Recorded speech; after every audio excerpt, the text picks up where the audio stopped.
Kevin Sullivan. Salut à tous et à toutes, c'est Akabuveka. Aujourd'hui, on est parti pour un débat sur NXT TakeOver Respect. Exactement. NXT TakeOver Respect. On va donc commencer par le match des divas, puisque même si, je crois que c'est le main event, je sais pas. Mais comme c'est sûrement le match que je vais zapper totalement, puisque une demi-heure de Bayley, pour moi, ça s'appelle un meurtre. Un meurtre, quoi, de la torture. Si Sacha repart de ce match blessé, ça ne m'étonne tellement pas, mais tellement pas. Donc, pronostic, moi j'annonce Oui. Bayley, parce que... Mais j'annonce pas Bayley, j'annonce malheureusement Bayley. Ah oui, moi aussi j'annonce malheureusement Bayley. Et... je ne sais pas quoi dire de plus, si ce n'est que j'espère qu'après Sacha partira en direction du main roster. Moi j'ai peur qu'on nous ressorte encore que c'est le meilleur match de la décennie. Lol. Arrête, ils vont le faire, c'est sûr, ils vont le faire. Ils vont dire que c'est mieux que le Michaels. N'hésite pas à finir ta phrase. Non mais attends, je suis en train d'essayer de chercher un très très bon Iron Man match, mais j'en trouve pas de très très bon Iron Man match. Parce qu'il y a des gens qui vont nous le sortir. Il va falloir s'y attendre. Bah ouais, bon, c'est pas grave, je les écouterai pas. Moi non plus. Donc moi je dis victoire de Bayley avec ensuite donc Sacha qui se bat dans le main roster, et comme challenger ça va être très simple, on aura la vainqueur de Asuka Dana Brooke, dont on parlera juste après. Voilà. Kevin, je te laisse donner ton avis. Moi, je vois donc Bailey gagner. En challenger, je pense pas la gagnante de Asuka Dana Brooke, étant donné que je pense que c'est... Bon, on peut pas balancer mon pronostic, mais bon, ce serait complètement con. Mais donc du coup, oui, donc je ne pense pas. Mais alors du coup, comme challenger, je verrais bien Eva... Non, je rigole. Je rigole. Non, comme challenger, alors là, vraiment, je sais pas du tout une challenger pour Bailey. En même temps, il n'y en a plus beaucoup des divas à part justement Asuka, Dana Brooke, Emma. Bah il y a Emma, Alexia Bliss. Ouais, mais enfin bon, justifié qu'elle soit challengeuse. Tu sais, ils sont justifiés en retour de Blue Pants, donc Oui, ben ils ont réussi à justifier Bailey comme championne, donc bon, ils sont prêts à tout, hein. Bah, au pire, ils seraient capables de nous mettre Becky en challenger. pourquoi pas. Euh, bon. Ouais, ouais, non mais au moins on aurait plus Bailey en tant que championne. Ça n'aurait servi à rien de mettre Becky dans le main Non. roster. Si, Mais pour la mettre en équipe avec la championne fille à papa. ouais, Ceci n'est pas une référence à Paige. Paige est de plus en plus ridicule avec sa paire de seins. de plus en plus ridicule, quoi. Je veux dire, la meuf, c'est maintenant qu'elle revendique que c'est la seule réelle catcheuse, et puis voilà ce qu'elle fait, la meuf. Ouais, Alors, vraiment, t'as compris, hein. vraiment, charisme. Bon, du coup, Bailey, malheureusement, de toute façon, quoi qu'il arrive, challenger suivant ou pas challenger suivant, malheureusement, Bailey va gagner ce match. S'il faut gagner sa chasse, ça rend des malades.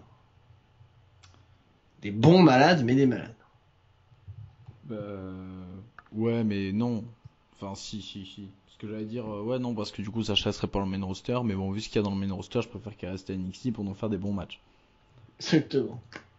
Donc, ouais, donc ça nous va très bien finalement, Sacha. Mais bon, du coup, ça va quand même être cette loseuse de Bayley.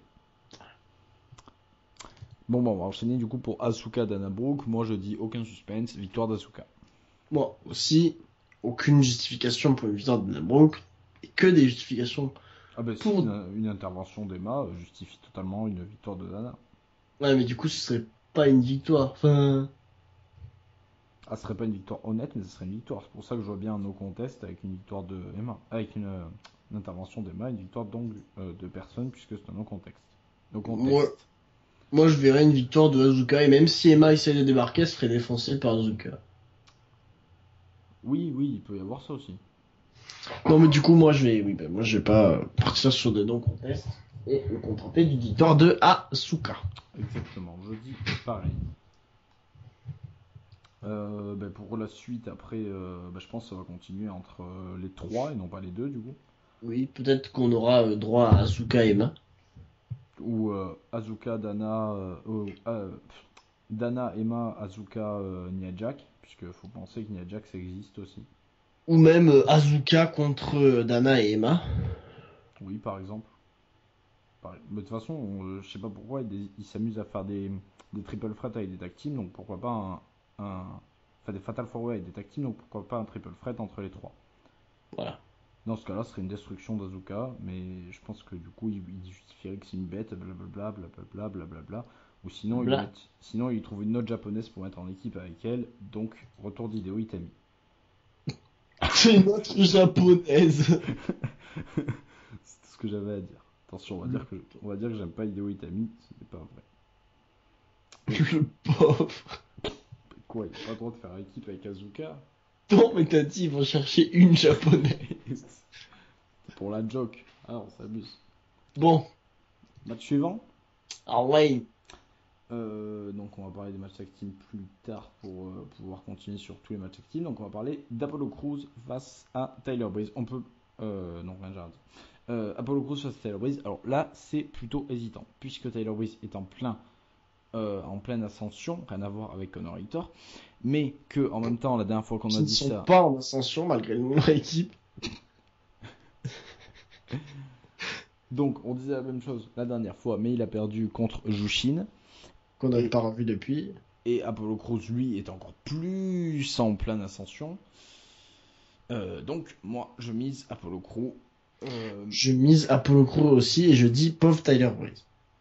Moi aussi, mais en même temps, il y a aussi l'histoire que Taylor Breeze a changé de finisher. Le dernier qui a changé de finisher, c'est Bo Dallas. On peut noter son push incroyable. Donc, C'est quoi son finisher maintenant? mais c'est. Putain, c'est vrai ça. Je crois que c'est Non, un mais peu. celui de Tyler Breeze, pas celui de Ah, Bodalas. c'est Je le prends pas kill. les couilles de Bodalas. C'est le kill switch pour Taylor Breeze. D'accord. Parce que Bodalas, bon, excuse-moi de dire ça, mais son finisher, j'en ai un peu à foutre. Pour le nombre de fois où on le voit dans l'année. De toute façon, il n'y a pas l'occasion de le faire à son finish. C'est vrai. Il se fait démonter par Orton avant. Exactement, ou par Lesnar. Donc, Bork Laser. Bork Laser. Donc, Apollo Crews, Tyler Breeze. Donc, victoire d'Apollo Crews. Est-ce que ça va enchaîner sur une rivalité? Alors, j'espère, parce que je pense pas que Tyler va approcher Baylor. En comptant donc il y a Joe, Corbin, etc. sur le dos. Donc, ça m'arrangerait qu'il y ait une rivalité entre les deux pour nous mettre en avant Apollo Crews pour pas qu'il soit directement challenger à la manière d'un Baylor ou d'un Owens. Exactement. Et ça pourrait nous mettre en avant Breeze, histoire qu'on ait un Breeze tous les shows, même s'il est déjà à tous les shows. Mais bon, voilà. Et puis surtout, ça va nous donner des matchs exceptionnels parce que les deux sont exceptionnels. Donc d'habitude, je critique parce que Breeze, d'habitude, ils le mettent face à des gens nuls nuls ou moins bons que lui et hyper. Or là, c'est deux grands talents. Donc, ça se vaut. Donc, malgré tout, victoire de Apollo. UA Nation. C'est mieux. Ce sera mieux. Voilà. On va passer donc au tournoi. Donc Dusty Rhodes Tag Team Classique. Exactement. Donc les demi-finales. Donc Jason Jordan et Chad Gable face à Rhino et Baron Corbin. Donc, Baron Corbin. Donc voilà. Donc moi j'annonce. Je sais pas qui j'annonce en fait. Non, mais moi j'annonce Baron Corbin et Rhino. Moi aussi, parce que pour justifier une défaite de Corbin et Rhino contre Gable et Jordan, faut y aller. Hein. Ah bah sinon c'est le push de. Sinon il y a intérêt à ce que le push de Gable et Jordan soit énorme après. Quoi. Ouais, non, moi aussi. Moi pour celui-là, j'annonce Corbin et Rhino. Au passage, dédicace à Jordan. Oui. Bonjour. Qui n'a rien à voir avec Jason Jordan, même si tu l'as déjà appelé. Jason. Exactement. Dédicace à lui. Donc du coup, on dit Rhino Baron Corbin. Rhino Baron Corbin. Pour se retrouver en finale, je l'annonce, face à... Oh putain, je viens d'avoir une théorie. Face au vainqueur de Finn Balor Samoa Joe contre Scott Dawson et Dash Wilder. Et j'annonce victoire de Scott Dawson et Dash Wilder à cause d'une trahison de Samoa Joe qui nous donne une rivalité pour le titre entre Samoa Joe et Finn Balor. Voilà. Très très bonne théorie du complot à laquelle je n'avais pas pensé, mais que je vais sûrement suivre, étant donné qu'elle est facilement justifiable. Alors après, si c'est pas ça, ça peut aussi arriver en finale. Ça peut aussi arriver en Ce qui en plus permettrait une victoire donc justifiée de Corbin et Rhino ou Gable, enfin une victoire des autres. Donc, Ouais, mais moi je pense quand même que nos amis, enfin nos amis, ou nos ennemis, je sais pas comme vous voulez, j'ai oublié leur nom, Balor et Samoa Joe vont aller en finale. donc toi tu pars sur un Joe Baylor contre Corbin et Rhino en finale. Moi je pars sur ça.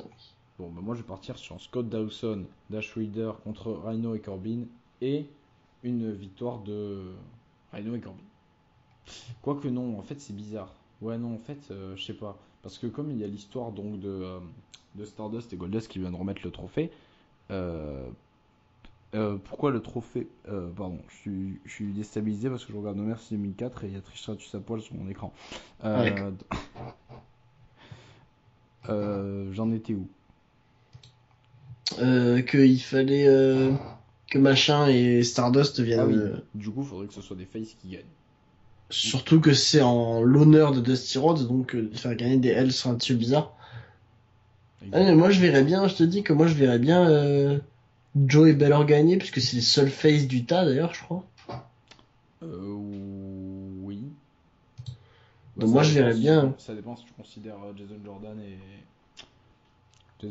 et Gable comme des faces, mais déjà faut les considérer pour les considérer. Non mais sinon ouais, je verrais bien en fait une victoire de Joe et Balor, et pour après du coup, après le match, Joe trahirait Balor. Ouais, ou un prochain show, ou un truc du genre. Ou un jour dans un futur proche. Ah. Donc on annonce. Ouais, ben moi je vais annoncer. Moi j'annonce Joe et Balor. Ouais, ben moi aussi, parce qu'en fait je vois pas d'autres gagner en fait. Donc ouais, va pour Joe et Balor. Mais Ce fut bref. C'est vrai ce que j'allais dire, ouais, ce fut vite plié. En même temps, il n'y avait pas fallait pas non plus énormément de matchs. C'est sûr, mais en même temps avec un match qui dure une demi-heure. C'est vrai. Bon, puisque la vidéo est courte, je vais placer mon petit coup de gueule. Arrêtez avec le maquillage de Dana Brooke. Merci. De rien. Voilà. Bah, je pense qu'on peut se quitter sur ces belles paroles. Je pense aussi. Voilà. Bon bah à bien tard. On se retrouve pour les résultats.